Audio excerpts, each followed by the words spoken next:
बिस्मिल्लाहिर्रहमानिर्रहीम। Autism spectrum disorder and रेपिटेटिवनेस ऐसा feature जो बहुत हेल्पफुल भी है इनको चेंज करने के लिए और इनके चीज़ों को डिटोरिएट करने में भी बहुत रोल प्ले करता है। It's very important to understand this important feature of autism spectrum disorder, that is repetitiveness. क्यों करते हैं? Basically lack of processing, brain इस्तेमाल नहीं करना चाहते हैं, एक काम को एक ही अंदाज में करते हैं। हमें कैसे पता लगता है कि बच्चा रेपिटेटिव है? By his behaviours, his actions, जो वो रूटीन में कर रहा होता है। फॉर एग्जांपल, एक बच्चा टॉयज़ को या चीज़ों को लेके एक लंबी सी लाइन लगाता है। अब वो लाइन लगाना भी रेपिटेटिवनेस में है। स्पिनिंग करता है खुद या किसी ऑब्जेक्ट को स्पिन कर रहा है, ये भी रेपिटेटिवनेस में है। एक ही काम का दोहराना, ये इसकी स्टिमिंग सी, इसकी मूवमेंट, टू एंड फ्रो की मूवमेंट्स एक ही अंदाज में कोई भी काम बार बार करना, उससे हमें अंदाज़ा हो जाता है कि वो रेपिटेटिवनेस की तरफ है और वो उसको इनकरेज होती है, उसको लाइक करता है और उसको रिपीट करता है ज़्यादा से ज़्यादा। ब्लॉक्स का टावर बनाना, एक ही तरह से हाथ हिल रहा है, एक ही तरह ऊपर जा रहा है, बटन ऑन ऑफ, टिक टिक की आवाज़, उसको एक ही अंदाज में उसको किसी चीज़ से, शॉपर से या किसी प्लास्टिक से या किसी पेपर से आवाज़ निकालना, सेंसरी नीड के साथ साथ रेपिटेटिवनेस भी इसमें हमें नज़र आती है। तो ये सारी चीज़ें, दरवाज़ा खोलना बंद करना, खोलना बंद करना, एक ही रेपिटेशन बेसिकली वर्बल रेपिटेशन में भी आ जाता ही है और at the same time actions में भी हमें मिलती है, दोनों चीज़ों में हमें मिलती है। जो बच्चे वर्बल होते हैं वो एक ही तरह की बात हर दफ़ा रिपीट कर रहे होते हैं, जो एक्शन में बात हो रही है वो ये डिफरेंट चीज़ें मैंने आपको बताई हैं, ये इस तरह से उसको कर रहा होता है। तो रेपिटेटिवनेस बेसिकली इनके बेसिक फीचर जो हमें मिलता है, इनके तमाम बिहेवियर्स में वो हमें मिलता है। उसकी कॉज यही होती है, ये सेमनेस चाहते हैं, एक ही तरह से काम करना चाहते हैं, उसको चेंज को नहीं एक्सेप्ट कर पाते हैं, ब्रेन यूज़ नहीं करना चाहते हैं because they are lost and in an imaginary world जिसमें कि वो कट ऑफ हुए हुए सराउंडिंग से कि क्या हो रहा है। तो दैट इज़ द रीज़न कि उनको वो आसान तरीका एक काम को करने का प्रोसेस जो ब्रेन ने समझ लिया है, वो उसी काम को सेम उसी अंदाज में रिपीट करना है। ए से जी तक सारी अल्फ़ाबेट्स उसको याद हो गए हैं, लिखने में भी, बोलने में भी।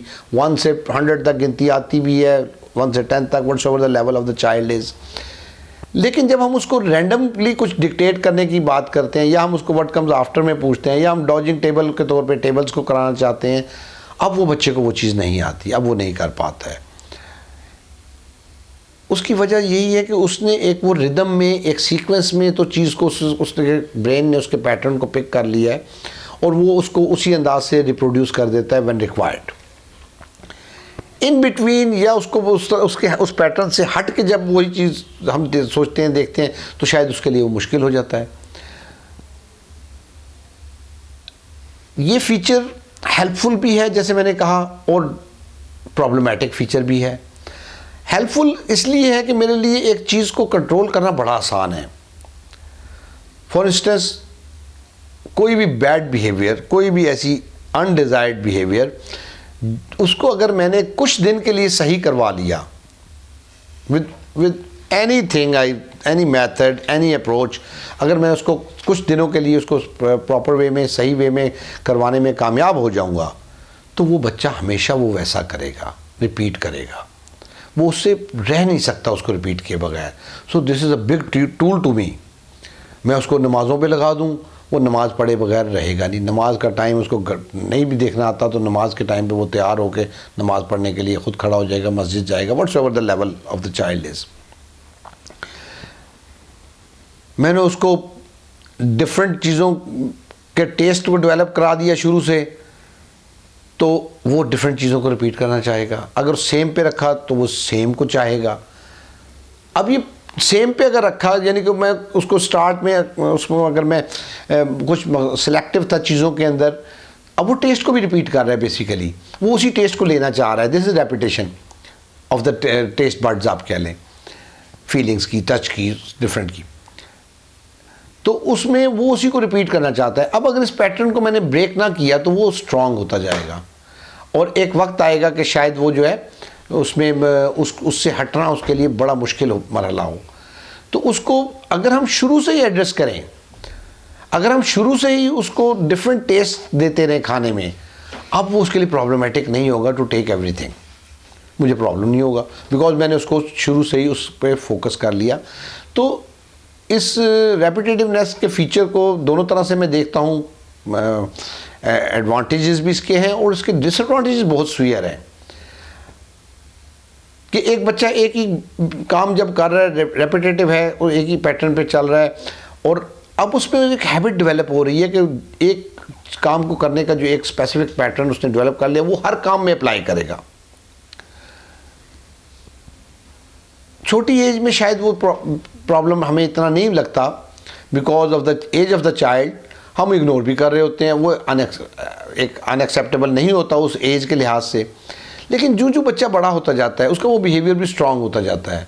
अब वही चीज़ जो पहले हमें इरिटेट या तंग नहीं करती थी, अब वो हमारे लिए एक इशू बन जाता है कि भाई इसको क्या करें, कैसे इसको चेंज करें। अब वो इतना स्ट्रांग हो चुका होता है वो बिहेवियर कि उसको चेंज करने के लिए अच्छी खासी एफर्ट दरकार होती है, depending upon case to case and severity level.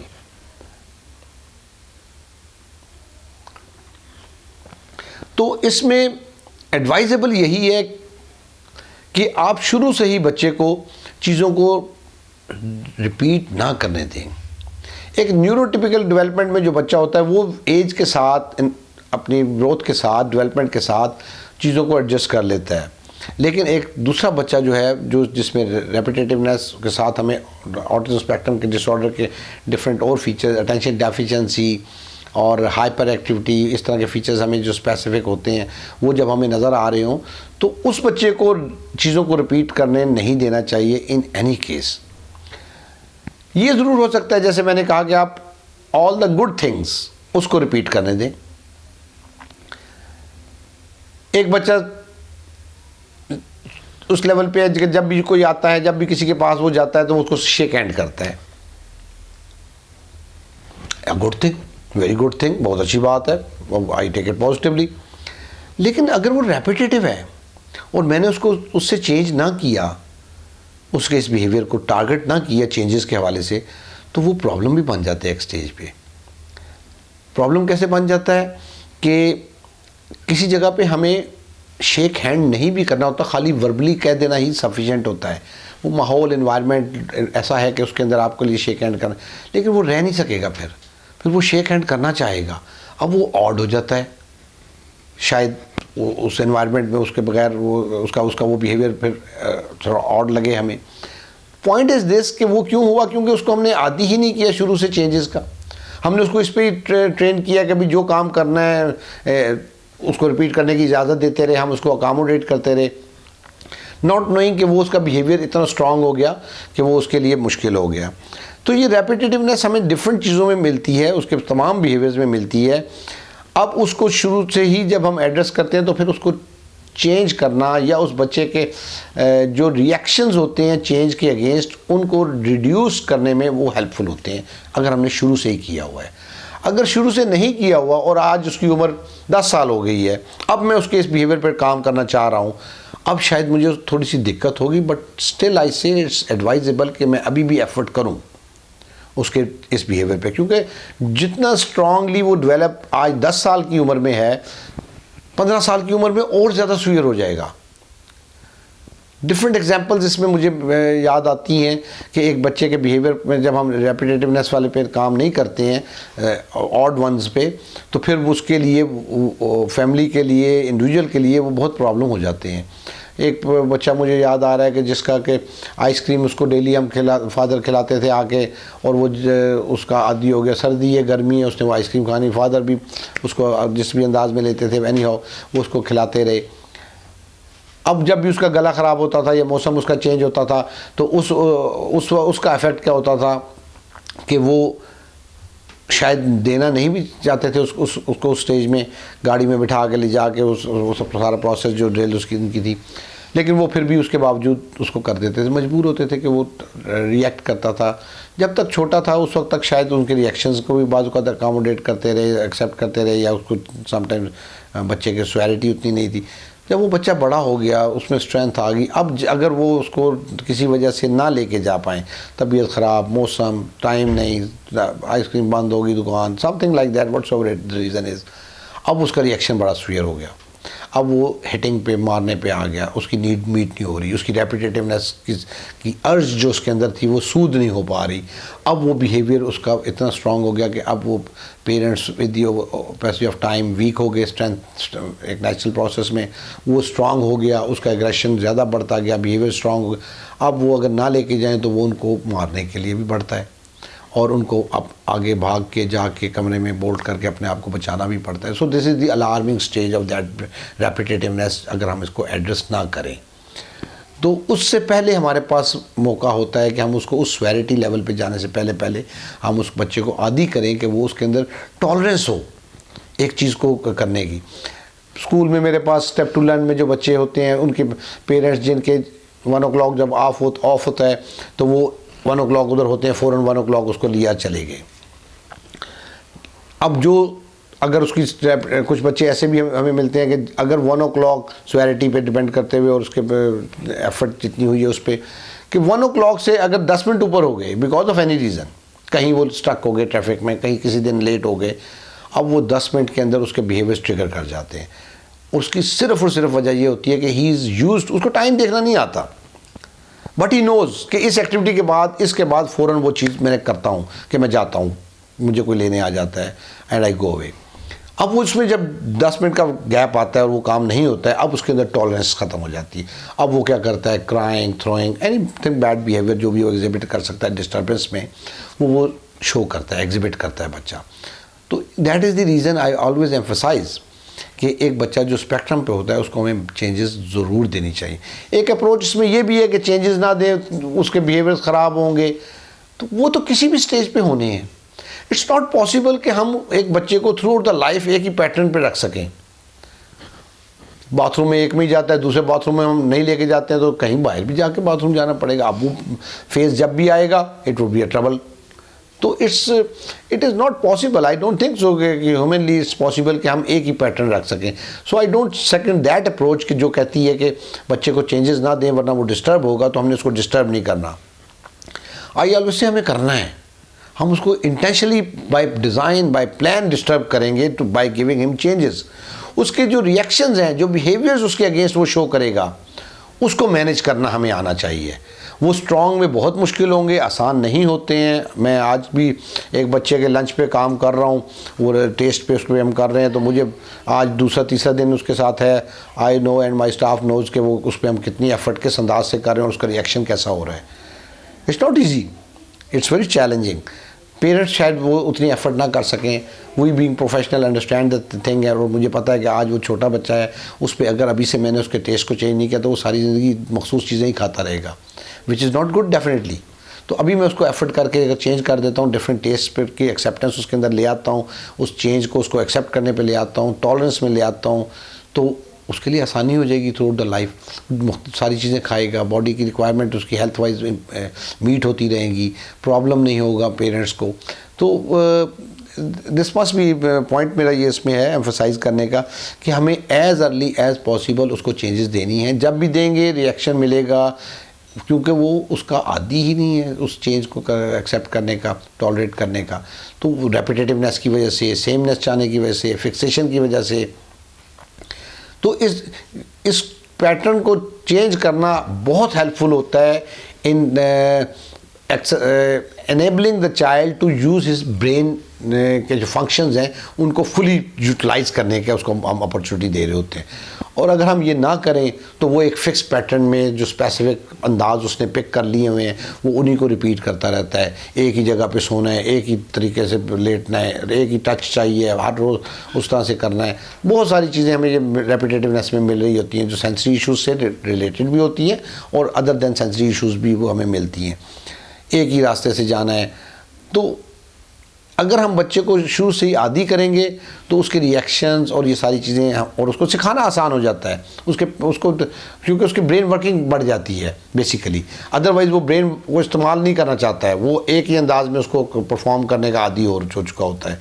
So this is very important aspect repetitiveness, जिसको कि मैं पॉजिटिव और नेगेटिव दोनों अंदाज से देखता हूँ, और मैंने कोशिश की है कि मैं आपको इसके दोनों एस्पेक्ट्स को मैं हाईलाइट कर सकूँ कि और उसको हम किस तरह से बेस्ट यूटिलाइज़ कर सकते हैं और उसका बेनिफिट ले सकते हैं।